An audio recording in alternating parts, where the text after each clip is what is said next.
अब ऐसा लग रहा है कि बीजेपी सरकार बहुत बड़ी गलती कर चुकी है। सबसे पहली गलती कि हिंदुस्तान के नौजवानों को हल्के में लेना, और दूसरी गलती धर्मेंद्र प्रधान का इस्तीफा न देना। तीसरी जो सबसे बड़ी गलती, सोनम वांगचुक को इस तरह उठाना जैसे वो कोई मुजरिम हो। अब लग रहा है कि नरेंद्र मोदी और भाजपा सरकार बहुत बड़ी गलती कर चुकी है। अब तक सिर्फ जंतर मंतर पे प्रोटेस्ट किया जा रहा है, लेकिन अब हिंदुस्तान के अलग अलग राज्यों में नौजवान प्रोटेस्ट पर उतर चुके हैं। बिहार, जोधपुर, जयपुर, भोपाल, ऐसे ऐसे शहरों में नौजवान अपने घरों से निकलकर सड़कों पर आ चुके हैं। और ये जो आप स्क्रीन पे जन सैलाब देख रहे हैं, ये कोई आंदोलन नहीं बल्कि एक आंधी है, और ये बदलाव की आंधी है। और इसको देखने के बाद आपको एक चीज जरूर याद आ रही होगी, पड़ोसी मुल्क नेपाल जेनजी आंदोलन।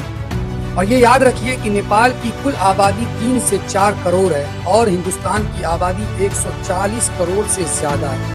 अब ऐसा लग रहा है कि बीजेपी सरकार बहुत बड़ी गलती कर चुकी है। सबसे पहली गलती कि हिंदुस्तान के नौजवानों को हल्के में लेना, और दूसरी गलती धर्मेंद्र प्रधान का इस्तीफा न देना। तीसरी जो सबसे बड़ी गलती, सोनम वांगचुक को इस तरह उठाना जैसे वो कोई मुजरिम हो। अब लग रहा है कि नरेंद्र मोदी और भाजपा सरकार बहुत बड़ी गलती कर चुकी है। अब तक सिर्फ जंतर मंतर पे प्रोटेस्ट किया जा रहा है, लेकिन अब हिंदुस्तान के अलग अलग राज्यों में नौजवान प्रोटेस्ट पर उतर चुके हैं। बिहार, जोधपुर, जयपुर, भोपाल, ऐसे ऐसे शहरों में नौजवान अपने घरों से निकलकर सड़कों पर आ चुके हैं। और ये जो आप स्क्रीन पे जन सैलाब देख रहे हैं, ये कोई आंदोलन नहीं बल्कि एक आंधी है, और ये बदलाव की आंधी है।